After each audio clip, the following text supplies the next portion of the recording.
Je vais pas faire coordinatrice d'intimité chez Bernard, qui a mis une caméra dans son garage et qui a invité deux voisines. Ouais. Voilà. Ouais, Où je lui dis, mais Bernard, t'as pas de contrat. Coucou, c'est Lisa et Camille et vous écoutez Débauche, le podcast original Femtasy qui donne envie de ken. Alors Femtasy, c'est la première plateforme d'audio érotique pour les femmes. Sur Femtasy, on a tous les fantasmes, du plus vanille au plus hardcore. Donc vous vous en doutez, ce podcast va envoyer du lourd. À chaque épisode, nous recevons une invitée pour parler bien, parler sexe. Et parce que nos invités sont beaucoup trop cool, elles vous ont sélectionné leur audio préféré que vous pouvez découvrir en vous inscrivant à notre newsletter. Et non seulement vous aurez accès à leurs recommandations, mais vous pourrez également explorer plus de 300 audios. Bref, on trouve l'accès dans la description de l'épisode. On y va. Aujourd'hui, on parle d'un sujet qui nous obsède. Et je m'adresse à celles et ceux qui ont déjà recherché sur Google comment faire une pipe ou comment devenir une bête de sexe ou encore comment contracter son périnée comme dans un orgasme sur demande. Je vous vois. Vous n'êtes pas seuls. On a toutes et tous envie d'être des bons coups, soyons honnêtes. Parce que oui, sur le marché de la baisabilité, il y a les super baiseuses et les autres qui seraient frigides, coincées, trop sages. Bref, tu penses que tu as déjà été un mauvais coup, toi, Camille ? Non, jamais. Jamais, un 20 jamais. sur 20. Chacune de mes performances font jaillir le plaisir de ces messieurs, bien évidemment, Lisa. Je blague. C'est quoi ce mythe ? Faut pas avoir inventé la capote pour comprendre que les énergies, l'amour, l'envie, le désir, l'instant T rendent ou non l'instant magique et que non, on n'est pas des machines à sexe ou des machines à performer. Ouais, la performance. Alors, on va parler de meufs passives, de meufs actives. On va parler d'étoiles de mer, des représentations sexuelles. Et bien, pour cela, on a besoin d'une experte qui a vu les dessous du milieu qui modèle en profondeur nos attentes vis-à-vis du cul. Bien évidemment, je parle du porno. Nous avons l'honneur de recevoir Lisa Del Sierra, ancienne actrice X, réalisatrice et productrice. Après avoir touché à tous les métiers du X, elle porte la rédaction de la première charte déontologique pour la production de porno en France et se rend régulièrement au Sénat en porte-parole du milieu. Elle est aujourd'hui coordinatrice d'intimité chez Marc Dorcel. On a hâte de l'entendre. Allez, c'est parti. Je suis débauchée. Tu es débauché. Nous sommes des débauchés. Ceci est débauche. Ah bah alors, le moment où je me suis dit, le sexe, c'est quand même hyper libre. Ça nous appartient dans tous les moments de la vie. Et c'est comme on veut, quand on veut. La casquette de maman, on va prendre celle-ci. J'ai perdu les os le samedi soir pour ma deuxième. Mais finalement, il ne se passait rien. Et donc, si elle n'arrivait pas, j'allais avoir droit au bon vieux déclenchement. J'ai donc passé 48 heures à me masturber et à enchaîner. Mais oui, à enchaîner les orgasmes pour déclencher des contractions. D'accord. Et comme je la voulais sans péri, eh ben, en salle de travail, j'ai continué à me masturber parce que contre la douleur, c'est quand même génial. Ouais, On a toutes déjà débouché notre nez en plein rhume en se masturbant. Il n'y a pas plus vasodilatateur. Je l'ai pas fait. Mais ça, c'est royal. T'as le nez bouché, masturbe-toi, c'est super efficace. Ben voilà, pour les contractions et pour faire venir un bébé, ça marche très bien aussi. Donc, je me suis énormément masturbée à la maternité et j'ai vécu le plus bel accouchement possible parce que j'étais en plein kiff. J'étais pleine de super bons hormones. C'était trop cool. Et comment était du coup le personnel médical autour ? Enfin, ils devaient trop kiffer de voir que c'était... Enfin, ça devait être une première. Alors, je me suis pas masturbée devant ma sage-femme. Devant l'étudiante, oui. Ouais. Parce que j'avais une sage-femme et une étudiante sage-femme. Mais en fait, on m'a laissé dans ma salle de naissance. Je sonnais si ça n'allait pas. Elle venait me voir régulièrement pour voir où on en est. Le fameux « on va regarder où on en est ». Oh là là. Voilà. Entre-temps, vraiment, j'étais seule dans ma bulle. Donc, j'avais un livre de Michael Connelly et mes doigts. Et j'ai alterné un peu de lecture pour me vider la tête. Et ensuite, je reprenais la masturbation. Et quand concrètement, ça a commencé à devenir très, très intense, je me suis masturbée intensément. Et l'étudiante sage-femme a trouvé ça super cool.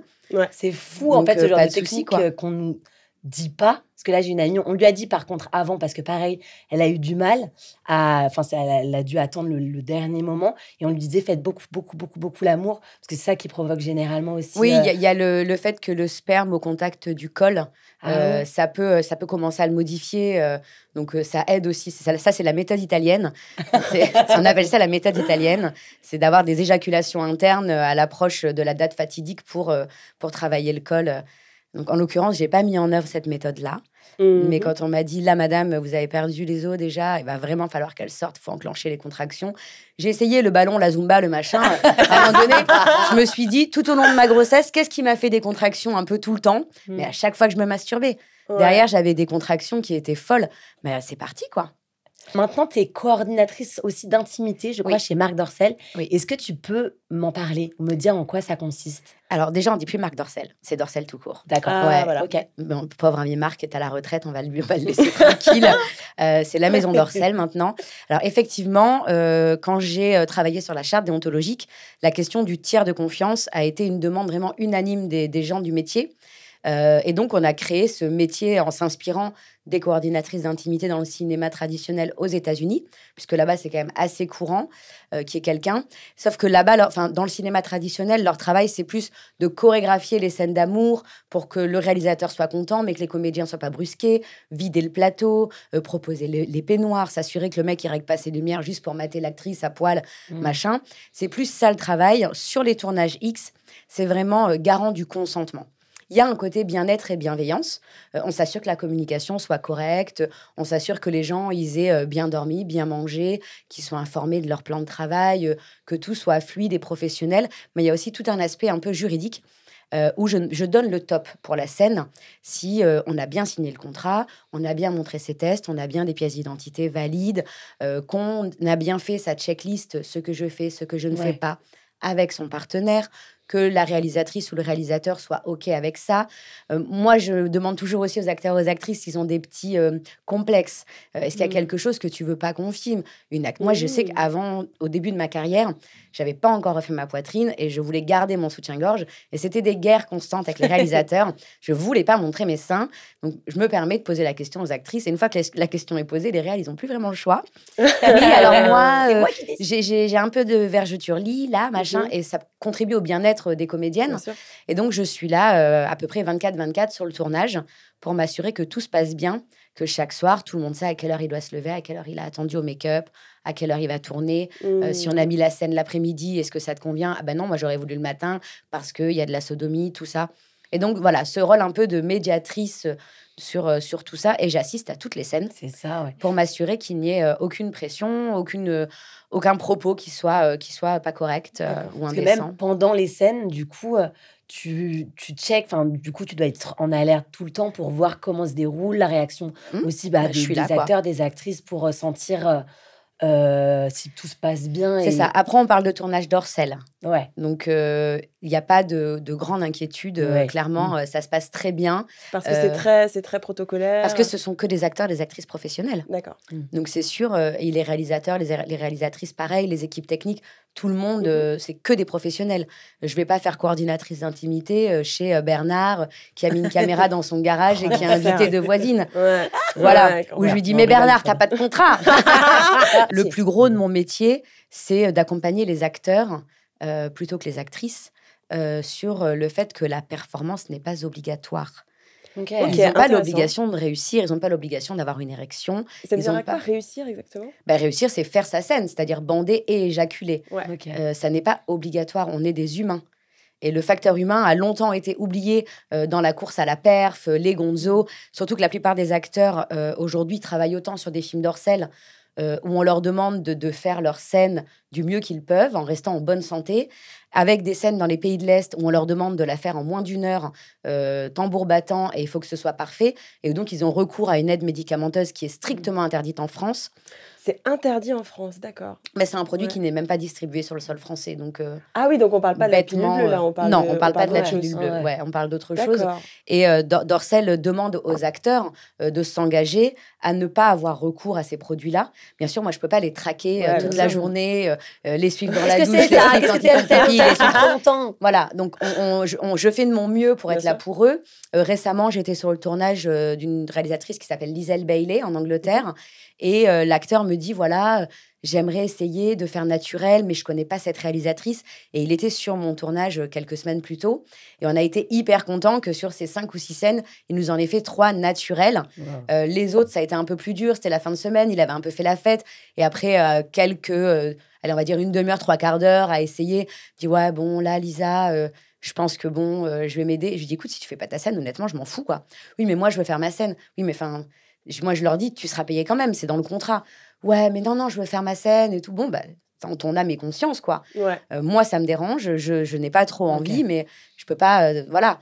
Là, en l'occurrence, il voulait que je l'accompagne auprès de la réalisatrice et que j'explique à la réalisatrice, voilà, cet acteur travaille surtout dans les pays de l'Est, avec une aide médicamenteuse, et il aimerait, si tu lui laisses cette marge de manœuvre, de prendre son temps, le faire naturel, ou en tout cas de faire son possible.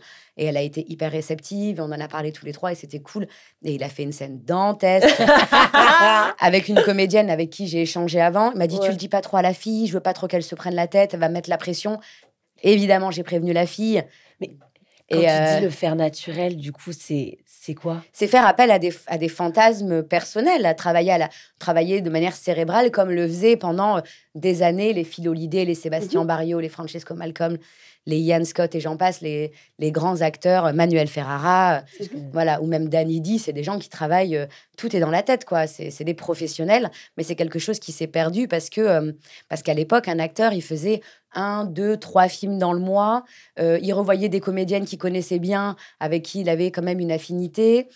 Souvent avec qui il s'envoyait en l'air hors plateau aussi, parce que c'était un tout petit milieu.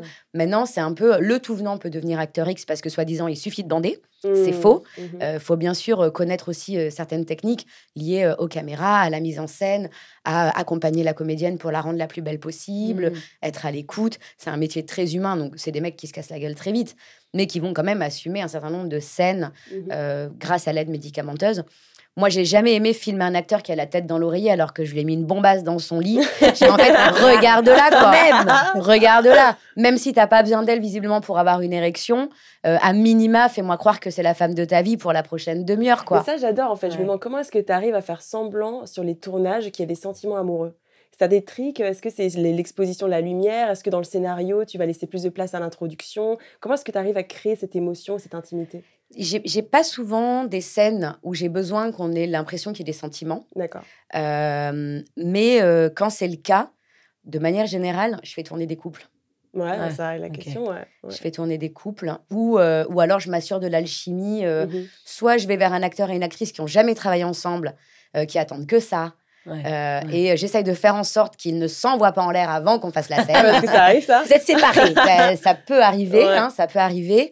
Moi, je me rappelle d'un duo, là, sur mon dernier set, ils n'avaient pas de scène ensemble. Donc, ils étaient un peu dépités. Et à la fête de fin de tournage, j'étais dans ma chambre et j'avais vraiment l'impression qu'ils étaient sous ma fenêtre.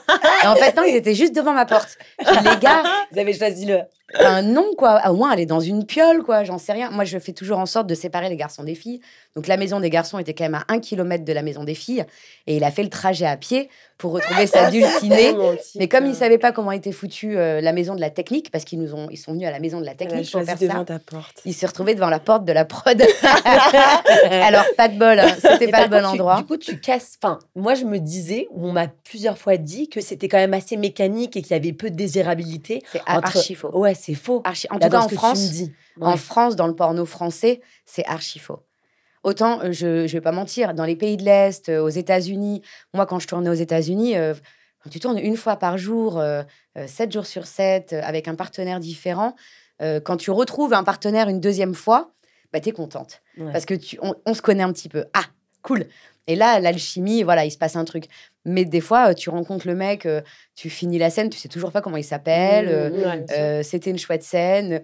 Souvent, voilà, il va être super content parce que tu es hyper active, parce que tu encaisses, parce que tu as donné l'impression... Il a vraiment eu l'impression que tu avais passé un super bon moment. Moi, c'était un peu mon truc, leur faire croire que c'était des super-héros. Comme ça, ils étaient à fond dedans et on faisait des scènes incroyables. Mais l'alchimie, le côté un peu séduction, le côté l'acteur qui essaye de te faire plaisir, tout ça, c'est très français. Ça, c'est très super français. intéressant. On fait du cinéma de genre, nous. Ah ouais, jusqu'au bout. Ce que je trouve super intéressant, c'est que tu parles quand même de cette dynamique en fait où tu es en train de rassurer l'acteur. Donc c'est vraiment, on reproduit quand même des stéréotypes qu'on voit aussi dans notre intimité, du coup non professionnelle, où en fait on est quand même en train d'être des cheerleaders du sexe, tu vois, rassurer, non, tout va bien, ta performance ça va, tout va bien, oh j'adore, tout se passe bien, etc. Et du coup on retrouve aussi ça dans une dynamique pro, alors que tous les deux sont là pour faire un service. Oui, après toutes les filles font pas ça, hein. Mais Ouais, c'était ta touch. ouais, moi je suis un peu dans la gagne tout le temps, quoi. C'est horrible. C'est un peu horrible. C'était ouais. Tu peux être le meilleur coup. Ouais, c'est un peu ça. Et puis c'était, en plus moi j'arrivais, je suis une étrangère. Faut savoir que dans le milieu du porno en Californie, la petite française qui débarque, clairement, elle est là pour prendre le taf des Américaines. Hein. C'était perçu comme ça. Elles sont pas cool, hein. Ah, merde. Elles sont pas cool, hein. Donc voilà, t'arrives. Moi, il fallait que je sois la best, quoi. Ouais. Je suis arrivée, j'étais une Spiegler Girl direct, donc l'agent des stars. Donc elles sont pas ravies qu'on soit là. Elles sont pas ravies qu'en fait, en plus, nous, on a cette particularité, encore une fois, les Françaises. Alors ça, c'est très français. Pour nous, l'interracial, c'est pas de l'interracial, quoi. Je couche avec un Chinois, je couche avec un Noir, je couche avec une personne arabe. Bah, je fais mon boulot, quoi. Ouais. Et puis un mec, c'est un mec. Une teub, c'est une teub, quoi. Et aux États-Unis, quand on te demande, tu fais de l'interracial, au début, je comprenais pas ce qu'on me demandait. Ça, comme Donc, si c'était c'est un dans acte. les, et quand on me dit que c'est mieux payé, je dis, mais vous foutez de moi, quoi. là. Du coup, c'est vrai Borderline. qu'en tant que Française, ben, je me retrouvais à faire que de l'interracial parce que pour moi, c'était carrément OK. Enfin, il n'y avait absolument pas de problème et il était hors de question qu'on me paye plus cher pour ça. Ouais, c'est parce que là, c'est la Si en fait, fétichisation. mon tarif, Ouais, c'est celui-là c'est et c'est le même pour tout le monde. Ouais. Nous, en France, on ne fait pas la différence. Après, j'ai vite compris, quand ma première scène interraciale est sortie aux États-Unis, j'ai reçu des centaines de messages, d'insultes, me disant que j'allais mourir du sida, que j'étais Wow, ok, la des violence. horreurs pas possibles, alors qu'en France, j'avais fait déjà des scènes interraciales et Ouais. personne n'avait réagi. Enfin, il n'y avait pas de problème du tout. Ouais, la névrose. Ouais. Alors là-bas, c'est quand même quelque chose de très particulier. Et pour les filles de l'Est, c'est impossible à faire. Mais pourquoi? C'est Parce très mal vu. qu'après, elles sont hyper mal vues dans Hyper leur pays, quoi. crédibilité. D'accord. Mais je trouve ça ok. hyper La intéressant. Hongrie, c'est quand même pas le pays le plus open Ouais, pour les putain, tu étrangers, m'étonnes. Ah bon? Dis donc. clairement.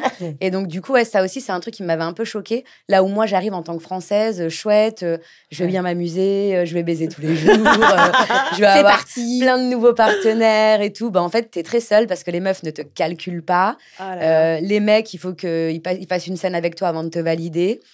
Donc, bon, à un moment ouais. donné, j'avais Ah, donc plein de plans cul, c'était génial. Je sortais avec plein de garçons, c'était trop cool, on faisait plein de trucs. Mais les premières semaines, elles sont un peu rudes, ouais. Ouais. Parce que j'aimerais revenir sur les fantasmes, en fait, ce dont tu as parlé tout à l'heure. Je trouve ça hyper intéressant parce que le porno, je trouve que enfin, on va toujours dans la transgression, en fait, transgression culturelle, transgression des normes, etc. Et j'avais vu ce qui marchait le mieux, ce qui marchait bien comme fantasme aux États-Unis. Il y avait la famille, tout ce qui était toujours à la limite de l'inceste. Il y avait la religion. C'est ce qui est le plus fait. Le step, ils appellent Ouais. ça le Ah oui, step. Ouais, c'est ok, ça. La stepmom, le stepdad, Exactement. le stepbrother. Il n'y a pas de lien de sang en soi. Voilà, Mais, C'est là, ça reste, on reste avec le tabou, dans, quoi. dans la Ça maisonnée, quoi. reste, ouais. Il n'y a pas si longtemps, j'ai échangé avec un agent aux États-Unis et il me disait c'est ce qu'on fait le plus, quoi. Quand je lui ai Ouais. dit nous en France, on se l'interdit, Ouais. ça Bah, ne se ouais. fait pas. Ouais. On a une éthique du contenu qui est peut-être un peu extrême, mais on ne le fait pas. Il était là, il me dit mais comment vous gagnez vos vies, quoi. Purée, c'est ouf. Hein. Parce qu'en soi, il me dit les gens, c'est pas des chiens de Pavlov, hein. Pas parce qu'ils vont fait quelque chose qu'ils vont tenter de nous imiter à la seconde. Hein. On fait de l'image, on fait du cinéma, on fait. Mhm. Je dis oui, mais il y a des choses qui sont à la limite. De Il l'inceste, me dit mais c'est ouais, absolument du- pas illégal de se taper son beau-père. Hein. Ouais. Je dis non, effectivement, non, c'est pas illégal en soi, mais c'est chelou quand même. Il me dit bien sûr c'est chelou, mais il me dit t'as fait combien de vidéos sur tes mollets? Est-ce que c'était pas chelou? Je dis c'est vrai. Aux Des vidéos États-Unis, sur tes mollets? ouais, Tes mollets. ils avaient un truc avec mes mollets, les Américains. J'ai des mollets de cycliste et c'était leur truc. Je faisais des vidéos Comment on entières rend où sexuel un où je mollet? me massais les mollets, où je frottais des godes sur mes mollets. Je gagnais une fortune avec ça. Là, c'était pas fétiche des pieds, c'était fétiche des mollets. Ouais. Bah, je pense qu'ils n'avaient pas vu à l'époque, je faisais du 35. Maintenant, je fais beaucoup de foot fétiche.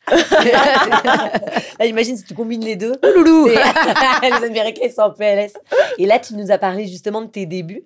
Est-ce que tu as vu vraiment une différence entre toi quand tu as commencé en tant qu'actrice et maintenant, les actrices? Est-ce qu'il y a une différence dans les pratiques, dans ce qui est demandé, dans le métier? Je trouve ça drôle parce qu'on revient Mhm. à ce qu'était le porno quand j'ai débuté. Ok. Clairement. Moi, j'ai débuté en 2004 et il y avait peut-être une ou deux nanas qui étaient au-delà du réel. Genre, elles étaient surnaturelles. À l'époque, c'était Delphine Delage et Alison Ray parce que elles arrivaient à se mettre leurs mains dans le cul, quoi. C'était waouh! La flexibilité. Mais on n'allait surtout pas faire pareil. Nous, on fait du glamour. Nous, on est des créatures mystiques, quoi. L'actrice X, c'était une déesse mystique. On la croise nulle part, à part en salon de l'érotisme. On la voit que dans les films. Les films, c'est des films d'Orcel ou Vcom ou Hot Vidéo à l'époque sur Canal+.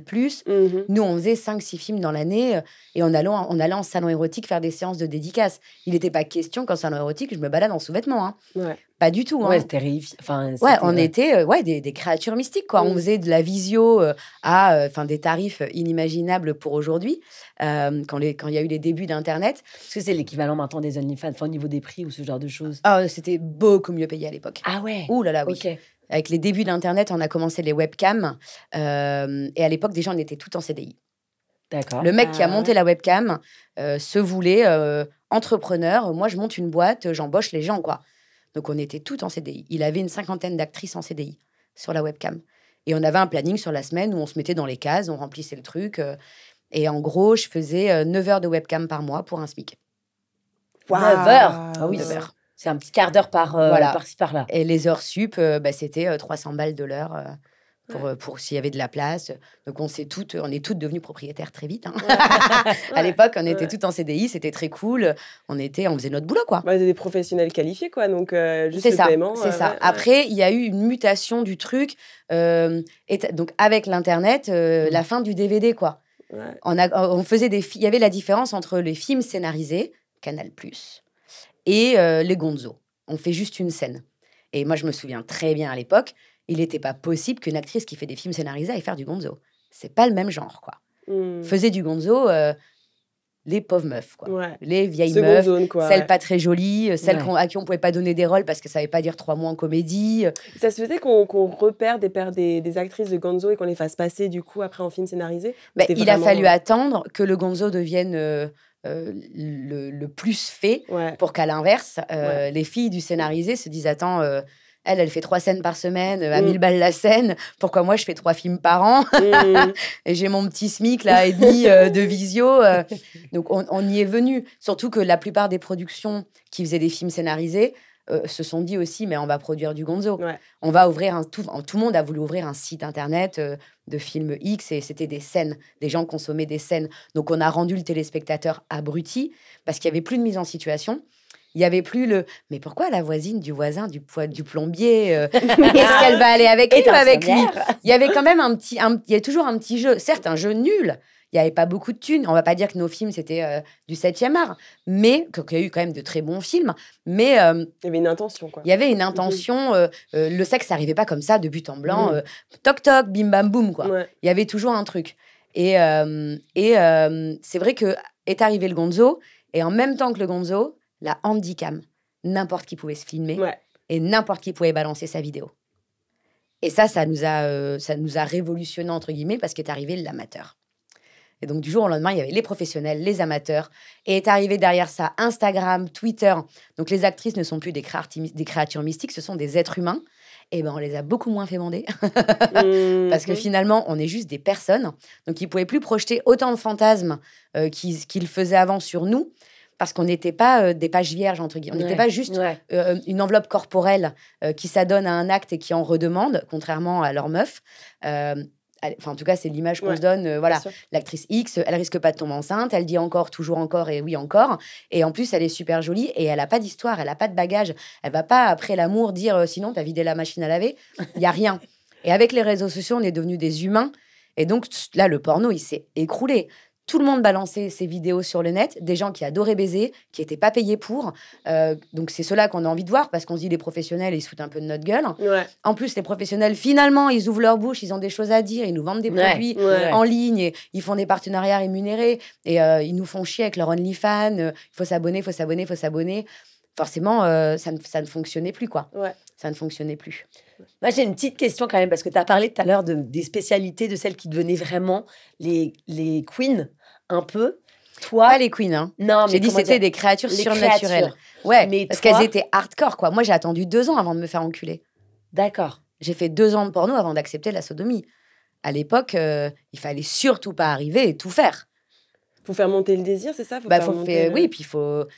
c'est du business, hein. Ouais. Quand on a fait 3-4 films nommés AVN, machin, bidule, la première sodo, Ah ouais. on l'a- Tu l'as fait payer cher. bah, bien sûr, Putain, c'est du business. bien hein. sûr. Du business. Quand j'ai vu arriver des petites meufs, je m'en rappellerai toute ma vie. Il y avait une nana, Lola Paris, bon, c'est un pseudonyme. Mhm. Elle est arrivée avec son appareil dentaire, un corps incroyable, une petite pépette, quoi, magnifique. Tout juste 18 ans, elle attendait que ça, d'aller frapper à la porte de John Beirut le jour où elle serait majeure.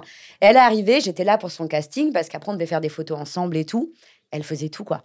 Dans la vie privée, elle avait tout fait. Double anal, double vaginal, 3, 4, 5 mecs. Et moi, j'avais déjà 5-6 ans de porno. Mais je crois que je m'étais fait enculer une fois dans ma vie privée, quoi. Et j'étais là, mais what the fuck? Moi aussi, je veux. C'est quoi cette génération de dingues, là, bande de débauchés? Et John m'avait dit, mais c'est de ta faute. J'ai dit, quoi, c'est ma faute? Moi, j'ai jamais fait ça dans les films, déjà. J'ai pas fait de double anal, j'ai pas fait de double vaginal. Quelle idée de vouloir en mettre 2 dans un seul trou. Mais enfin, pourquoi faire, quoi? Et Pourquoi faire? bah ouais, pourquoi faire? Surenchère. Mais oui, je voyais pas l'intérêt du tout. Et il y a eu toute une génération de meufs là qui sont arrivées. Et comment Fallait t'expliques que s'accrocher, toi, hein. même si t'as mis du temps, t'as explosé à un moment? Est-ce que t'as eu un film ou une scène ou quelque chose qui a fait que ça explique que maintenant t'es quand même hyper placé dans le milieu, quoi? Eh ben, je ne sais pas. Parce que moi, j'ai un peu eu l'impression toute ma carrière d'être un second couteau, quoi. Honnêtement, j'ai attendu très longtemps pour avoir en France un vrai premier rôle dans un film. Je crois que le premier, ça devait être Mangez-moi de John Beirut, qui m'a vraiment mise en avant. J'avais l'affiche, le truc. Voilà, j'étais le premier rôle du film. Je ne sais pas si ce film a été le tournant pour la France. J'ai eu le sentiment qu'en France, on m'a vraiment reconnue comme étant voilà, une meuf qui pèse dans le game en tant qu'actrice, hein, je précise, à mon retour des États-Unis. Il a fallu attendre 2011, alors que j'ai quand même commencé en 2004, pour que vraiment on me dise... ouais, vraiment, j'ai le sentiment que voilà, quoi, que maintenant, j'étais comme les... moi, j'ai vu arriver tellement de meufs et les voir faire les restas, là, machin, alors qu'au final, elles étaient nulles, elles aimaient pas être là, elles se faisaient chier, elles voyaient que l'argent, ou alors on savait pertinemment qu'elles feraient 6 mois de porno, parce que derrière, elles voulaient s'engager dans l'île de la tentation, etc., machin bidule. Ça me foutait les boules, parce que moi, je suis là depuis 5 piges, nénette. Ça c'était Ouais. un peu relou, quoi. Bien sûr. Et j'en ai vu passer un paquet, hein. Il y en a d'autres qui sont restés, hein. Moi, j'ai vu arriver Anna Paulina, j'ai vu arriver Nikita Bellucci, j'ai vu arriver Anissa quel Kate. Il y a toutes les nénettes que tout le monde connaît aujourd'hui. Moi, je les ai vues débuter. J'étais là pour leur début. C'était trop chou. Mhm. Et c'est vrai qu'à un moment donné, on se met un peu colère, quoi. On se dit, attends, la meuf, elle est là depuis 4 mois. Et pourquoi il l'emmène, elle, à Las Vegas? Et moi, je suis là depuis je sais pas combien de temps. Je fais tout pareil. Fais chier. Et en fait, c'est quand j'ai décidé de m'expatrier, quoi. En 2009, première fois, je suis partie dans les pays de l'Est. C'est bon, ça me saoule, quoi. Je suis partie dans les pays de l'Est. Et en plus, en France, on me trouvait ronde. Le physique de la Kardashian, c'était pas encore un truc très, très, très apprécié en France. C'était plutôt les petites meufs à la Clara Morgan, quoi. Ouais. Petit sein, petit cul, un peu girl next door. Moi, j'étais archi brune, j'avais un pétard comme ça. Forcément, j'étais plus... ouais, j'étais un peu latina sur le physique, quoi. Et dans les pays de l'Est, ça s'est méga bien passé. J'ai adoré, c'était trop bien. C'était vraiment trop cool. Et j'ai dit, vas-y, je me casse aux States. Et là-bas, autant dire que mon corps était... on m'a même dit, hein, prends un peu plus de cul si tu veux. Hein. Oh là là, Mais super, les gars, on y va. C'est bête, mais c'est quoi un souvenir vraiment qui t'a fait kiffer particulièrement? Ça peut être une scène, ça peut être un moment, ça peut être un film.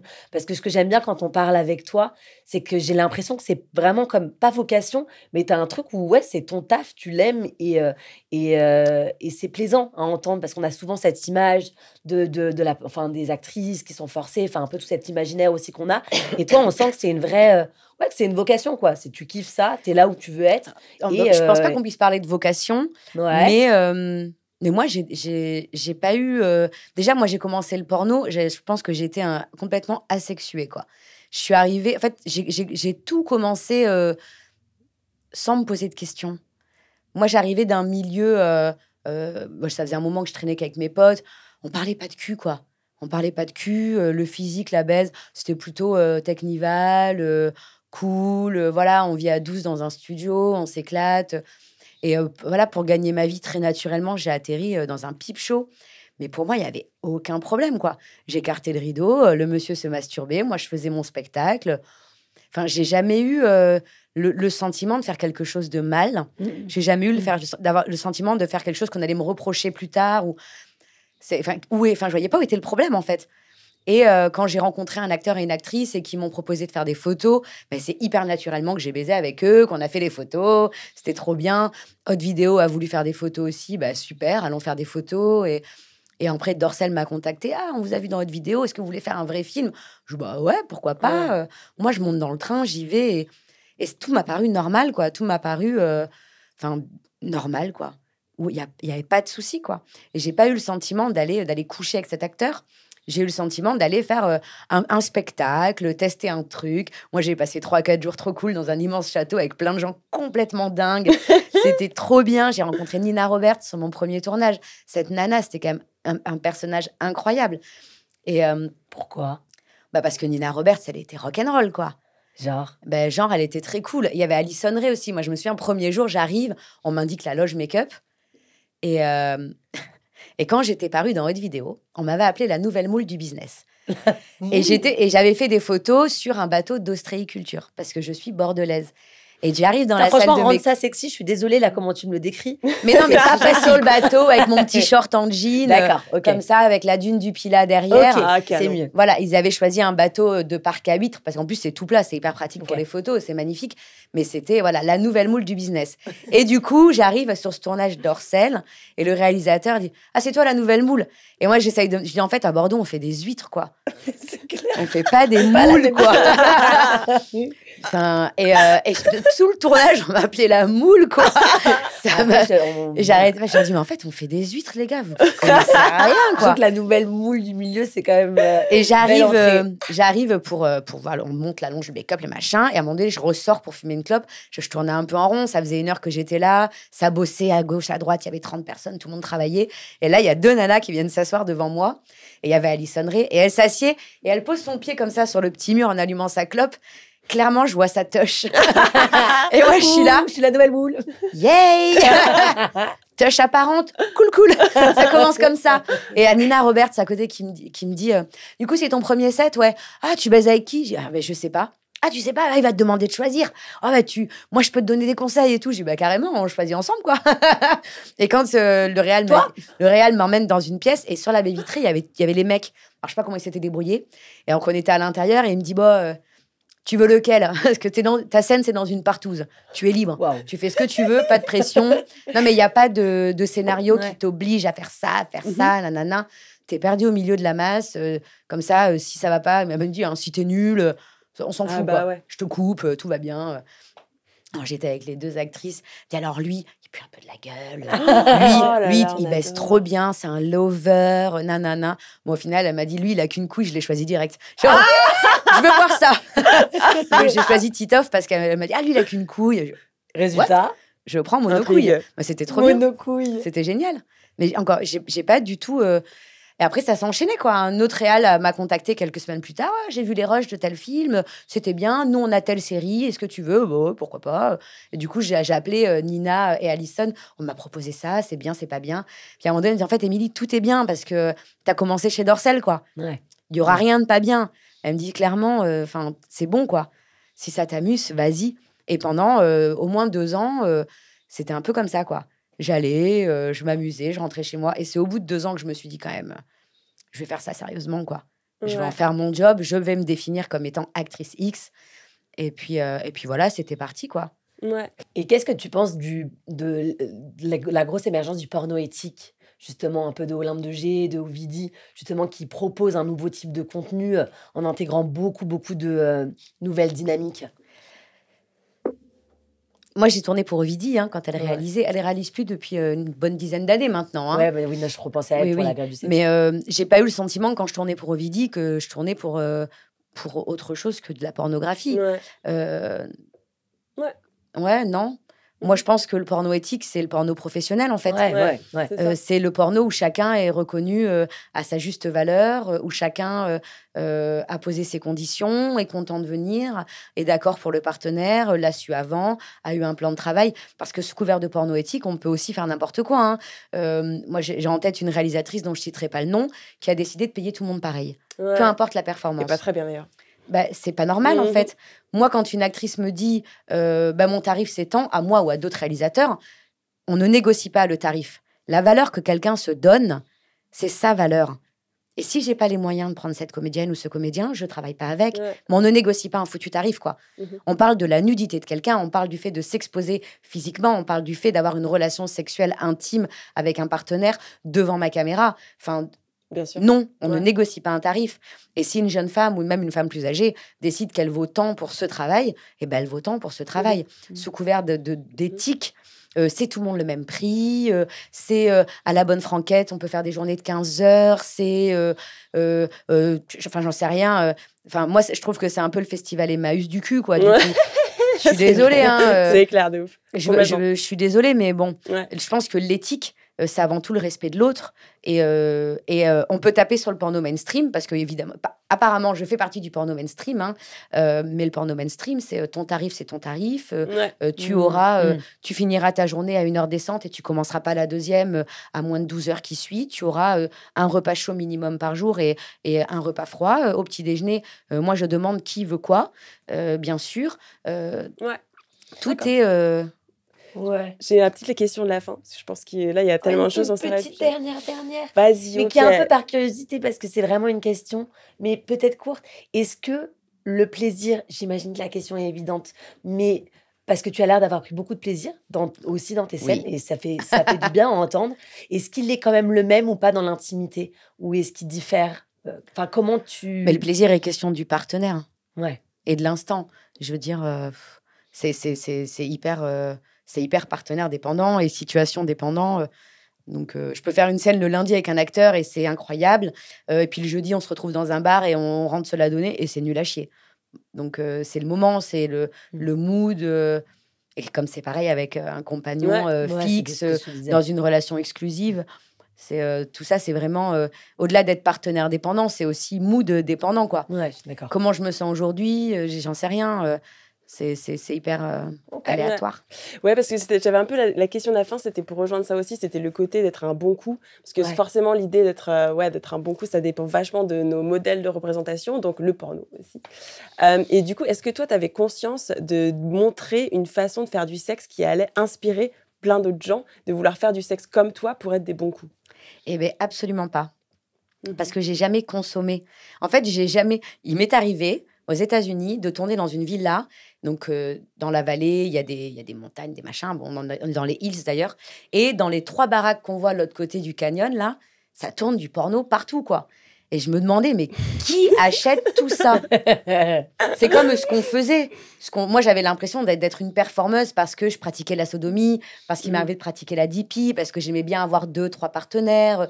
J'aimais bien, et des fois, être avec... Quand on avait des scènes à 3, 4, 5 filles, c'était trop bien.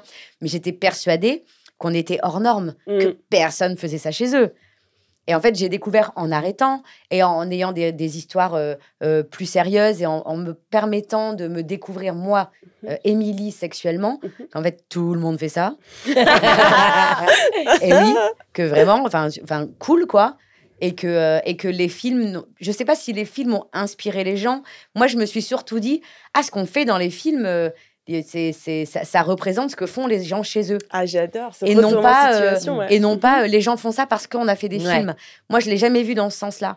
Ouais, Parce que je ne sais pas pourquoi, mais je ne l'ai jamais vu dans ce sens-là. ouais. Non, j'adore, ça fait complètement sens. Merci beaucoup, c'était hyper enrichissant. On a appris tellement de choses. On va passer à nos capsules.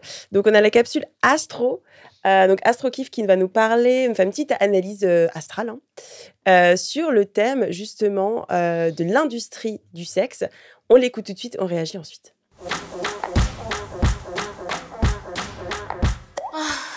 Bonjour à tous, c'est Astro Kiff. Aujourd'hui, je me suis demandé quel placement dans notre thème natal pouvait nous mener à être une véritable star du X? Alors déjà, qu'est-ce que c'est un thème natal? Un thème natal, c'est une carte qui représente les placements des planètes, des constellations, des aspects au moment de votre naissance. Moi, je m'intéressais à quels placements peuvent traduire ça chez une personne.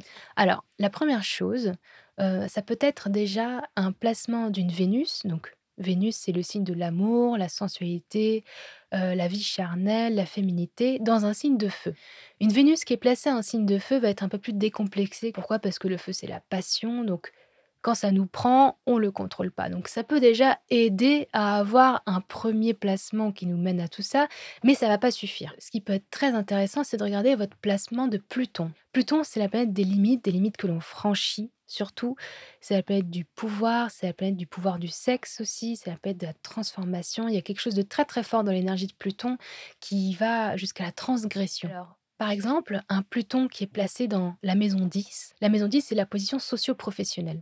Si Pluton se retrouve placé dans une maison 10, alors il va avoir un enjeu très très fort sur la vie professionnelle de la personne.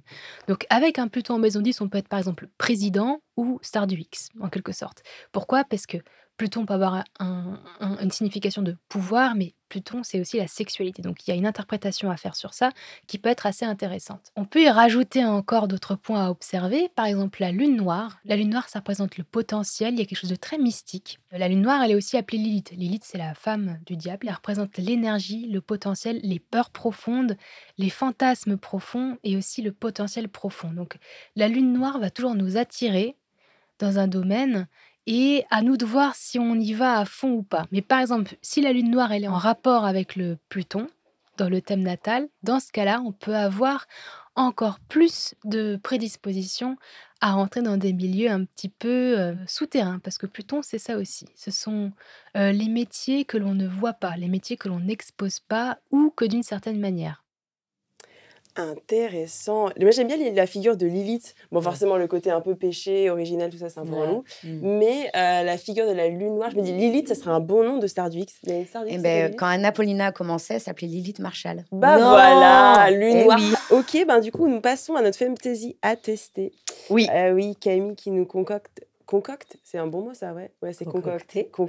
Oui. Camille qui nous a concocté un challenge comme d'hab, quoi. Oui, et le Femtasy à tester, c'est le moment où en diguant sur les internets, je me suis rendu compte qu'il y avait une tripotée de petites pratiques méconnues, mais aussi des fantasmes qui revenaient en masse. Et vu que l'on a la chance d'avoir des invités de choix, pourquoi ne pas les faire tester?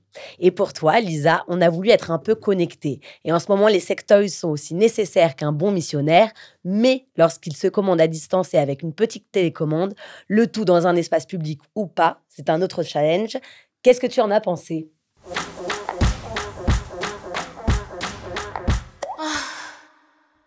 Les vibros connectés, Oui. qu'est-ce que j'en pense?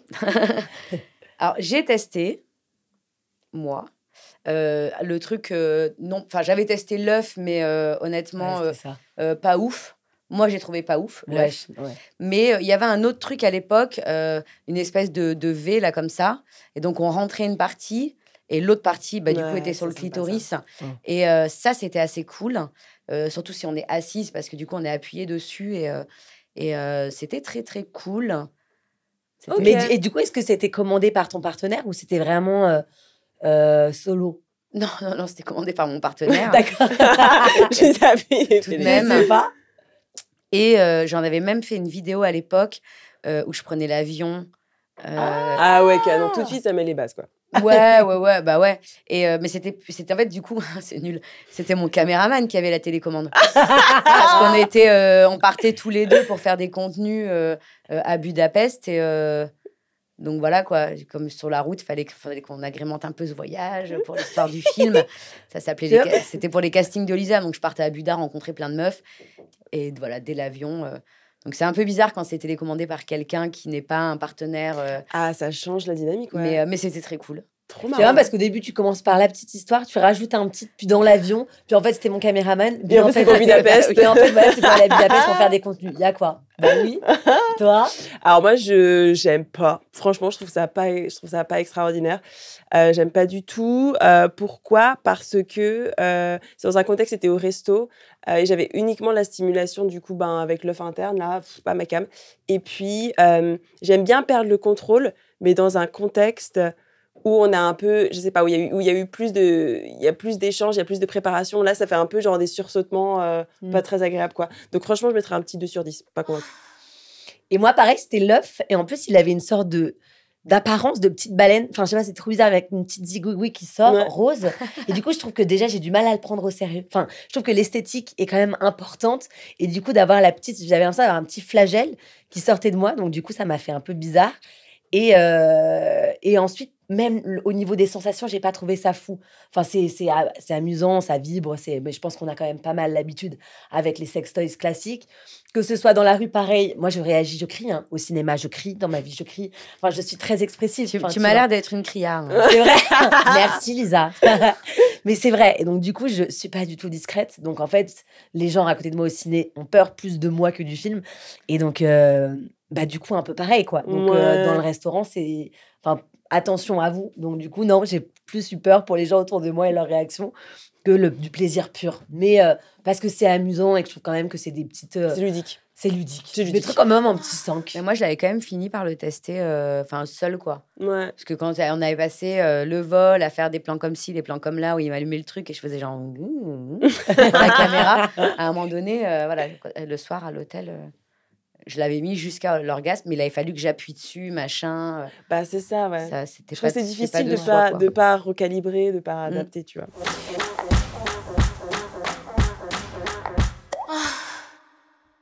Ok, alors question de la communauté.